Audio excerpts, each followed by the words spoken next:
کو اولاد کے قابل بنایا جاتا ہے، اسی طرح دیگر مغربی ممالک میں بھی حضرت صلی اللہ علیہ وسلم نے بھی اس قسم کی ظالمانہ رسم کا خاتمہ کیا تھا۔ کیا قابل اولاد بنانا؟ نہیں، بچیوں کو زندہ اب بات آخر وہ شروع کی ہوئی ہے، آخر میں وہ کہتی ہیں کہ بے اولاد بچیوں کو با اولاد بنایا جاتا ہے۔ حضرت صلی اللہ علیہ وسلم نے بھی اس قسم کی رسم کا خاتمہ کیا تھا۔ بالکل نہیں، آگے چل رہا فکر مجھے پتا ہے، میں سمجھ گیا ہوں۔ میں کہہ رہا ہوں کہ یہ غلطی کر گئی ہیں کہ جو بری باتیں تھیں ان میں ایک اچھی بات شامل کر دی اور اس کو بھی اسی فتوے سے رنگیرنے کی کوشش کی ہے۔ مجھے ان کے اس سوال کی اس شکل سے اتفاق ہی نہیں ہے، اس کو نکالیں تو پھر جواب بنے گا، میں بتاؤں گا کیوں۔ آج چلیں آگے۔ کہتی ہے کہ ظالمانہ رسم کا خاتمہ کیا تھا کہ عورت کو زندہ درگور ہونے سے بچایا تھا۔ ٹھیک ہے، اب یہ خدمت احمدیت سے لی جانی ہے۔ ٹھیک ہے، ساری دنیا کو سمجھائیں کہ ایسے معصوم بچوں کو نہ مارو بلکہ ہمیں دے دو، ہم پرورش کریں گے۔ کون دے گا کہاں سے؟ آپ تو پتہ نہیں کس خواب کی دنیا میں بیٹھی ہیں، امریکہ میں رہتی ہیں اور آپ کو قوانین کا پتہ ہی کوئی نہیں۔ آج کل جو ملکی قوانین ہیں اور وہ کہاں سے بچے آئیں گے جن کو مارنے لگی تھی ماں، تو آپ کہیں گے کہ اچھا ہمیں دے دو۔ وہ کون سا نظام ہے جو ان کو خبر دے گا اور اس کے ذریعے آپ تک پہنچیں گی؟ یہ تو ایک رومانی بات ہے، اس کا حقیقت کی دنیا سے کوئی تعلق نہیں ہے۔ اور جتنے بچے اس ظلم کا شکار ہو رہے ہیں، ہمیں کیا پتہ کیا تعداد ہے اور کس کس ملک میں ہیں، پھر ان ملکوں کے قوانین اور جن ملکوں میں ہم رہتے ہیں ان کے قوانین اس کی اجازت دے بھی سکتے ہیں، سوال ہی نہیں پیدا ہوتا۔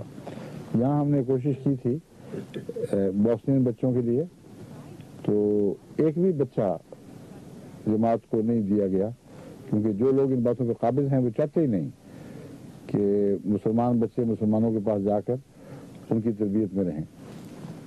پھر یہاں عام طور پر بچے پیدا ہوتے ہیں اور کوشش یہی ہوتی ہے کہ چرچ کے سپورٹ یا چرچ کی معرفت ان کے سپورٹ کیا جائے جو عیسائی مزاج رکھتے ہوں۔ جب ماحول ایسا ہے تو اس میں یہ خواب حسین بھی ہو، یہ ایسی خواب نہیں ہے جس کی ہم تعبیر ان حالات میں دیکھ سکتے ہیں، لیکن اس خواب میں ویسے بھی رکھنے ہیں۔ یہ داخل کر دی گئی ہے جو بات، اس سے مجھے خطرہ سامنے آیا ان خاتون کے ذہن میں، حالانکہ میں جانتا ہوں تعلیم یافتہ اور اچھے مخلص خاندان کی ہیں، ان کے ذہن میں غالباً یہ بات بھی ہے کہ انسانی کوشش کے ذریعے اگر اولاد نہ ہوتی ہو تو اولاد پیدا کرنے میں مومد ہونا یہ گویا گناہ ہے۔ یہ بالکل غلط بات ہے۔ جس مقصد کے لیے خدا تعالیٰ نے کوئی چیز پیدا کی ہو اس مقصد کو تقویت دینا گناہ نہیں، کار ثواب ہے۔ آنکھیں دیکھنے کے لیے پیدا کی گئی ہیں، اگر کوئی ڈاکٹر آنکھوں کی بینائی بڑھانے کے لیے کوشاں ہے تو اس کو گناہ کہنا جہالت ہوگی، جو نظر ضائع ہو گئی اس کو بھی بحال کرنے کی کوشش کی جاتی ہے۔ خدا کے کاموں میں مخالفانہ دخل نہیں، خدا کے کاموں کو پورا کرنے میں ایک خادمانہ امداد یا نصرت کہہ سکتے ہیں۔ ان معنوں میں اللہ تعالیٰ فرماتا ہے، حضرت مسیح کو ہم نے فرمایا اور مسیح نے ہمارے فرمانے کے مطابق اعلان کیا، من انصاری اللہ، کون ہے اللہ کا مددگار، اللہ کی طرف میرا مددگار۔ تو خدائی کام اور خدائی منشا خواہ وہ کسی دائرے سے تعلق رکھتے ہوں، ان میں جو شخص بھی نصرت کرتا ہے، اللہ تعالیٰ نے یہ عام دستور بنا رکھا ہے، یہ قانون قدرت ہے خدا کی طرف سے بنایا ہوا، اور اس کی سنت ہے کہ ایسے شخص کی اللہ تعالیٰ مدد فرماتا ہے۔ اور نصرت خدا کی ہم نے کیا کرنی ہے؟ مراد یہ ہے کہ خدا کے کاموں میں جب یہ تمنا پیدا ہوتی ہے کہ ہم بھی مددگار ہو جائیں تو اللہ تعالیٰ ان کاموں میں برکت بھی ڈالتا ہے اور پھر ہمارے کاموں میں وہ مددگار ہو جاتا ہے۔ بس یہ خیال دل سے نکال دیں کہ ایک عورت اگر بانجھ ہے یا خامن میں صلاحیت نہیں ہے بچہ پیدا کرنے کی تو ہم آرٹیفیشل ذرائع سے جب کوشش کرتے ہیں تو وہ ایک گناہ ہے۔ گناہ نہیں، یہ اللہ تعالیٰ کی رضا حاصل کرنے کا ایک طریق ہے، اور اگر اس نے نہیں دینا، اس کا فیصلہ کہ میں نہیں دوں گا، تو لاکھ چارے کر کے دیکھ لیں، مجال ہے جو بچہ پیدا ہو جائے جو نہیں ہونا۔ یہاں ہم نے دیکھا ہے بعض احمدی خواتین نے مجھ سے اجازت لے کر ٹیسٹ ٹیوب بیبی کے لیے کوشش کی، اور ایک دفعہ 2 دفعہ 10 دفعہ کوششیں ہوئی، بالکل کوڑی کا بھی فائدہ نہیں پہنچا۔ وہ اندرونی مدافعانہ طاقتیں جو بچے کو پیدا ہونے میں مانے تھیں وہ اسی طرح سر اٹھاتی رہیں اور ایک بھی ڈاکٹر کی پیش نہیں گئی۔ اور ایک بچی کا مثلا مجھے پتا ہے، وہ اس نے بھی اجازت لی، میں نے کہا ہاں دعا کرو، دعائیں دیکھیں کیا ہوتا ہے۔ تو اگلے دن وہ 2 بچے اٹھا کے لائی تھی گودی میں، بڑے پیارے پیارے بچے۔ تو یہ تو اللہ تعالیٰ کی مرضی سے ملے گا، لیکن خدا کے کام جو جن کے نقشے اس نے بنا رکھے ہیں ان میں امداد خدا کے کاموں کی مخالفت نہیں اور گناہ نہیں ہے۔ ایک چیز گناہ ہے، وہ میں آپ کو سمجھا دیتا ہوں۔ بچے کی آرٹیفیشل یعنی مصنوعی طریق سے پیدا کرنے کی کوشش میں بعض لاعلمی سے کام کر بیٹھتے ہیں جو گناہ ہے، اور وہ ہے سروگیٹ مدر کے ذریعے بچہ لینا۔ مجھے کل ہی ایک امریکہ سے خط ملا ہے، ایک نو احمدی کا، انہوں نے بڑے پریشانی کا اظہار فرمایا ہوا ہے اور استغفار بھی کر رہے ہیں۔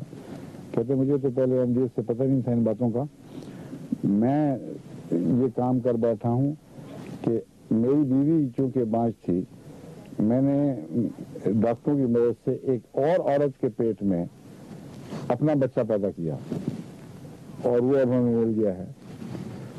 تو یہ تو ناجائز ہے، کیونکہ ان قوانین کو توڑنے والا ہے جو خدا تعالیٰ نے بیاہ شادی اور نکاح کے کیے ہیں، جو افزائش نسل کے لیے خدا تعالیٰ نے نظام جاری فرمایا، اس کی مخالفت ہے۔ ایسے ہی کسی اور بیوی سے بغیر شادی بغیر نکاح کے انسان تعلقات قائم کر لے اور بچے کو کہے کہ بڑا اچھا بچہ ہے، بچہ تو بہت اچھا رہے گا، اس کو تو معصوم ہے، مگر ایسا کرنے والا گناہ گار ہو جاتا ہے۔ بس اس پہلو سے میں آپ کو سمجھا رہا ہوں، یہاں تک جانا گناہ ہے، میں تسلیم کرتا ہوں اور سمجھا رہا ہوں۔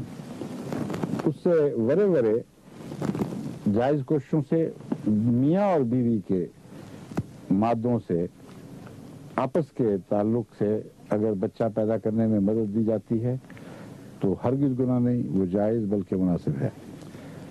جہاں تک عورتوں کے مارنے کا تعلق ہے، ہندوستان میں یہ رسمیں قدیم سے چلی آ رہی ہیں، ان کے کچھ مذہبی ایسے سقم رہ گئے ہیں سمجھنے میں کہ ان کے پنڈت بتاتے ہیں کہ ٹھیک ہے، حالانکہ اب خدا کی طرف سے ایسا حکم نہیں آ سکتا۔ کچھ یہ وجہ ہے کہ وہاں جہالت بڑی ہو گئی ہے اور غریب لوگ اپنی جہالت کی وجہ سے بعض رسموں کے شکار ہو چکے ہیں۔ وہ کہتے ہیں کوئی عورت اگر جہیز لے کر آئے تو ٹھیک ہے، ورنہ ہم اسے قتل کر دیں گے۔ تو صرف آپ بچے کی فکر کر رہی ہیں، وہاں تو بالغ قتل ہو رہے ہیں۔ بچوں کا تو مجھے اتنا علم نہیں کہ وہاں درگور کی جاتی ہیں اور کتنی کی جاتی ہیں، مگر بالغوں کے متعلق تو ایک بڑی زور سے تحریک چلائی گئی تھی، اور جو اعداد و شمار پیش ہوئے تھے تو ہولناک ہیں کہ کس طرح معصوم عورتیں زندہ جلنے پر یا مجبور ہو گئیں یا انہیں زندہ جلا دیا گیا اس لیے کہ خاص کوئی جہیز لے کے ساتھ نہیں آئی تھیں۔ تو ان ظلموں کے خلاف ایک عام عالمی جد و جہد جماعت کر رہی ہے اور کرے گی، لیکن حقیقت میں تو جب تک دنیا احمدیت کو تسلیم نہیں کرتی، احمدیت کے پرامن نظام سے وابستہ نہیں ہو جاتی، ان مسائل کا حل نہیں ہو سکتا۔ وقت ہو گیا اب؟ ٹھیک ہے، اچھا، السلام علیکم، خدا حافظ، اللہ کی حفاظت میں۔